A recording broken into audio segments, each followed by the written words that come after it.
Você já deve ter lido na Bíblia Sagrada que Jesus, o Filho de Deus, apresentou evidências esmagadoras de sua divindade. Curou os doentes, fez os surdos ouvirem, os coxos andarem e até ressuscitou os mortos diante dos olhos incrédulos.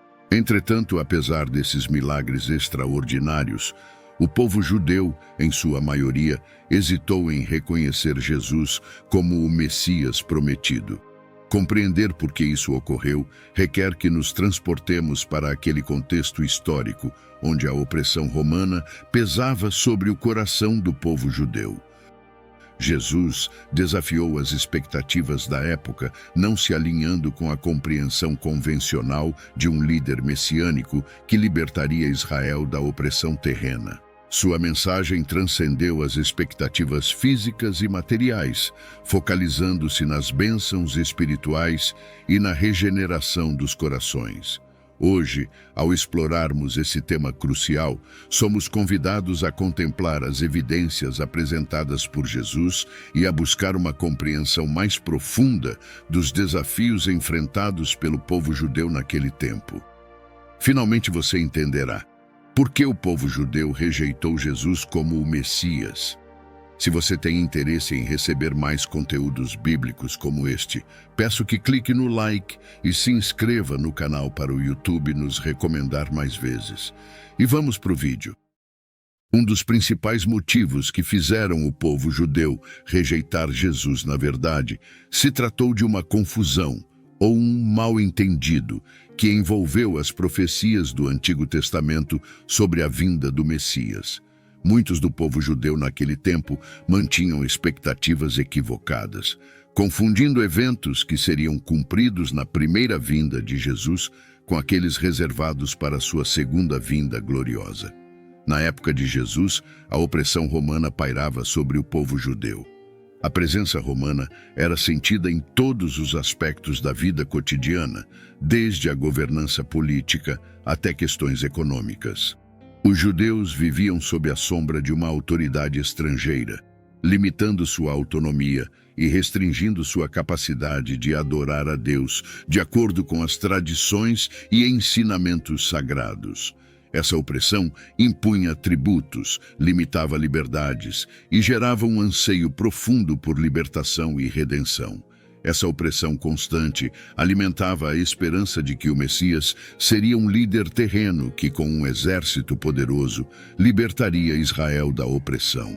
No entanto, Jesus veio para inaugurar um reino espiritual, trazendo bênçãos espirituais que transcendiam as fronteiras físicas.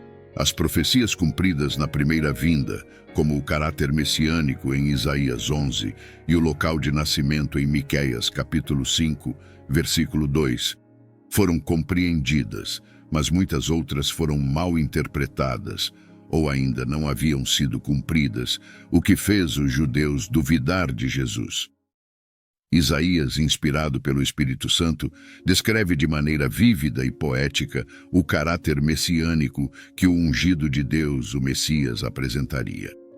No versículo 1 do capítulo 11, lemos: "Um ramo surgirá do tronco de Jessé, e das suas raízes brotará um renovo." Aqui, Jessé é o pai de Davi, e o ramo, ou renovo, aponta para Jesus como descendente da linhagem de Davi, cumprindo a profecia messiânica de que o Messias viria da descendência de Davi. Isaías continua no versículo 2, descrevendo o Espírito do Senhor que repousaria sobre o Messias. O Espírito do Senhor repousará sobre ele, o Espírito da sabedoria e do entendimento, o Espírito do conselho e da força, o Espírito do conhecimento e do temor do Senhor. Essas características revelam não apenas a unção especial do Messias, mas também os atributos que ele traria consigo, trazendo sabedoria, entendimento, conselho, força, conhecimento e reverência a Deus. A descrição do caráter messiânico de Jesus continua, e no versículo 3 de Isaías 11 encontramos: "E deleitar-se-á no temor do Senhor. Não julgará segundo a vista dos seus olhos, nem decidirá segundo o ouvir dos seus ouvidos." Aqui, a profecia destaca a justiça e a retidão do Messias, indicando que ele não julgaria com base nas aparências, mas em perfeita sabedoria divina. Já em Miqueias 5, versículo 2, como já foi dito, um tesouro divino revela detalhes específicos sobre o local de nascimento do Messias. Nesse versículo, Miqueias, inspirado pelo Espírito Santo, proclama: "E tu, Belém Efrata, pequena demais para figurar como grupo de milhares de Judá, de ti me sairá o que há de reinar em Israel, e cujas origens são desde os tempos antigos, desde os dias da eternidade." Belém, queridos irmãos, uma cidade modesta e muitas vezes subestimada, é apontada nas Escrituras como o local onde o Rei dos Reis, o Messias prometido, nasceria. Sabendo disso, é essencial diferenciar as profecias já cumpridas e aquelas reservadas para a segunda vinda de Jesus. A regeneração espiritual e a restauração do reino a Israel são aspectos que verão seu cumprimento durante a segunda vinda. Vemos um exemplo disso na promessa de paz em Isaías 2, versículo 4, que será plenamente realizada quando Jesus retornar em glória. O profeta Isaías proclama: "Ele julgará entre as nações e resolverá contendas de muitos povos. De suas espadas farão arados, e de suas lanças, foices. Não levantará espada contra outra nação, nem aprenderão mais a guerra." Que promessa maravilhosa, amigos!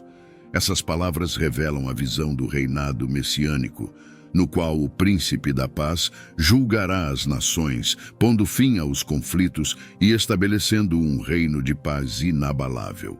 A transformação das armas de guerra em instrumentos de cultivo simboliza a cessação de hostilidades e o surgimento de uma era em que a paz prevalecerá sobre as disputas humanas.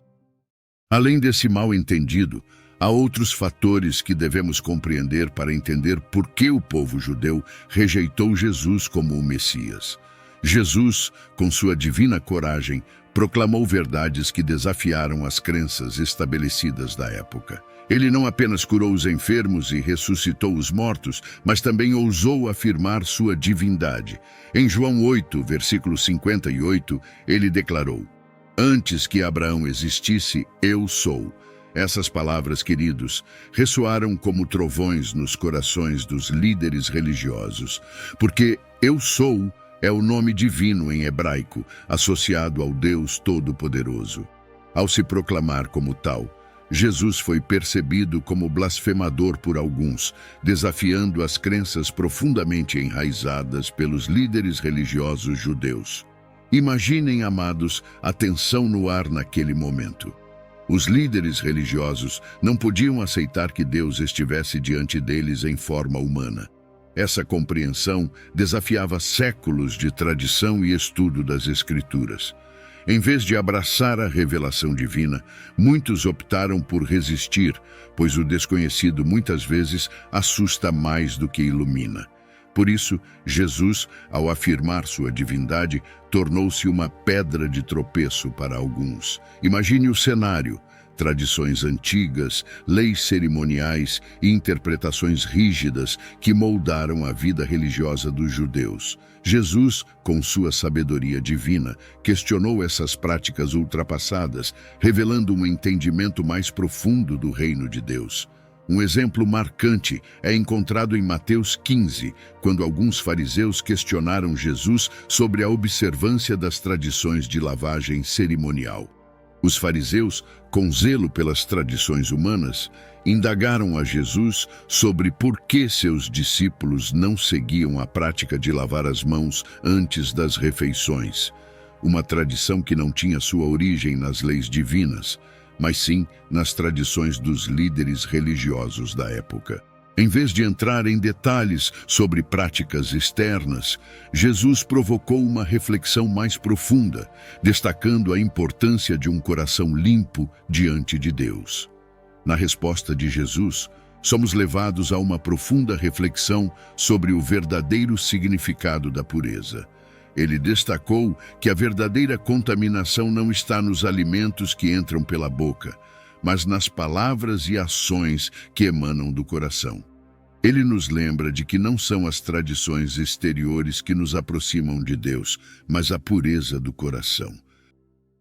Além disso, o Mestre desafiou as interpretações estritas do sábado.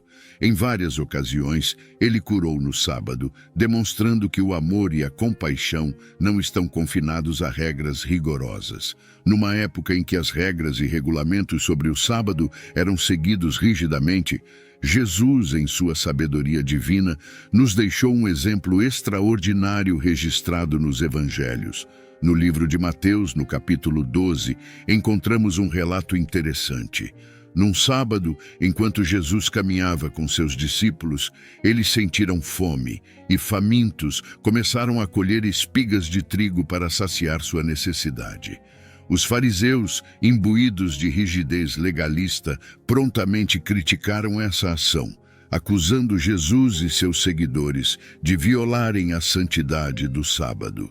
A resposta de Jesus é uma revelação profunda sobre a verdadeira natureza do sábado. Ele nos lembra da história de Davi, que em sua necessidade também ousou comer dos pães da proposição no templo. Com isso, Jesus nos ensina que o sábado foi feito para o homem, e não o homem para o sábado. Nosso amado Mestre estava desafiando a visão limitada dos líderes religiosos da época. Ele revelou que o sábado não era apenas sobre rituais e regras estritas, mas sobre compaixão, amor e cuidado pelos necessitados. Jesus ensinava que o sábado é um presente de Deus para nossa restauração, para que possamos experimentar descanso e renovação em sua presença. Além de tudo isso, não podemos esquecer das palavras revolucionárias proferidas por Jesus. Ele nos exortou a amar nossos inimigos, algo que ia contra o senso comum da época. Ele nos incentivou a orar pelos que nos perseguem, mostrando que o reino de Deus se baseia no amor, não na retaliação. Aqui vale lembrarmos sobre o endurecimento dos corações, uma realidade que infelizmente afetou muitos naquela época. Como é doloroso reconhecer que, diante de evidências esmagadoras, milagres, curas, apesar de tudo isso, muitos corações ainda estavam fechados para a verdade. Um exemplo tocante dessa realidade é encontrado na emocionante ressurreição de Lázaro, um amigo querido de Jesus. Lázaro ficou doente e, apesar de terem enviado a notícia a Jesus, ele permaneceu onde estava por mais 2 dias. Ao chegar a Betânia, Jesus encontrou Marta, irmã de Lázaro, que expressou sua fé, mesmo diante da morte do irmão. Contudo, quando Jesus viu o pranto de Maria e dos que estavam com ela, ele foi profundamente movido em seu espírito e, cheio de compaixão, chorou. Ao se aproximar do túmulo de Lázaro, Jesus ordenou que a pedra fosse retirada, mas Marta, preocupada com o odor após 4 dias de morte, hesitou. Então, Jesus proferiu palavras que ecoam através dos séculos. Não lhe falei que, se você cresce, veria a glória de Deus? Em um momento que transcende a compreensão humana, Jesus clamou em voz alta: Lázaro, venha para fora. E para a surpresa e alegria de todos, o homem que estivera morto saiu do túmulo, ainda envolto em suas mortalhas. Queridos, essa história não é apenas um testemunho do poder miraculoso de Jesus sobre a morte física, mas também uma lição profunda sobre sua capacidade de trazer vida a áreas de nossas vidas que parecem perdidas. No entanto, ao invés de uma alegria generalizada, testemunhamos uma reação confusa do povo judeu. Sim, alguns creram, maravilhados com o poder divino que acabavam de presenciar. Contudo, outros, ao invés de se renderem à evidência incontestável, foram relatar aos fariseus sobre o que Jesus havia feito. É muito triste perceber que, mesmo diante de um milagre tão extraordinário, alguns corações permaneceram endurecidos.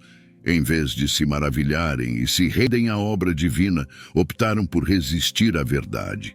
E é aí que nos deparamos com uma lição profunda, um alerta sobre a fragilidade de nossos próprios corações. Amados irmãos, entramos agora em um momento crucial de nossa reflexão sobre a rejeição de Jesus como o Messias pelo povo judeu. Este é o ponto em que nos deparamos com a realidade impactante de Jesus como a pedra de tropeço para muitos naquela época. Em nossos corações, podemos sentir o peso dessa expressão, pedra de tropeço. No entanto, é essencial compreendermos que essa pedra, que alguns rejeitaram, tornou-se a pedra angular da fé cristã. As Escrituras nos falam sobre essa dinâmica única, onde a pedra que os construtores rejeitaram se tornou a base fundamental de nossa fé. Queridos, é crucial compreendermos que a rejeição de Jesus não foi em vão, mas, na verdade, parte de um plano divino maior. A rejeição dos líderes judeus permitiu que os gentios como nós fossem incluídos no projeto redentor de Deus. Foi por meio dessa rejeição que a porta se abriu para que nós, não pertencentes originalmente ao povo da aliança, pudéssemos ser colocados na família de Deus. Assim, Jesus não apenas se tornou a pedra de tropeço para alguns judeus daquela época, mas também abriu uma porta de esperança para todos nós. Podemos ver como Deus, em sua soberania, transformou a rejeição humana em um caminho para a salvação universal. Diante das Escrituras e da história bíblica, percebemos que Deus, em sua misericórdia, ainda tem um plano especial para o povo de Israel. Assim como Paulo expressou em suas palavras em Romanos 10, versículo 1, Irmãos, o desejo do meu coração e a minha oração a Deus pelos israelitas é que eles sejam salvos. Compartilhamos o mesmo anseio em nossos corações, desejando a salvação de Israel. Esse anseio não é apenas um pedido, mas uma expressão profunda de amor e compaixão alinhada com o coração de Deus. Ao orarmos pelos judeus, devemos fazê-lo com compreensão e discernimento espiritual.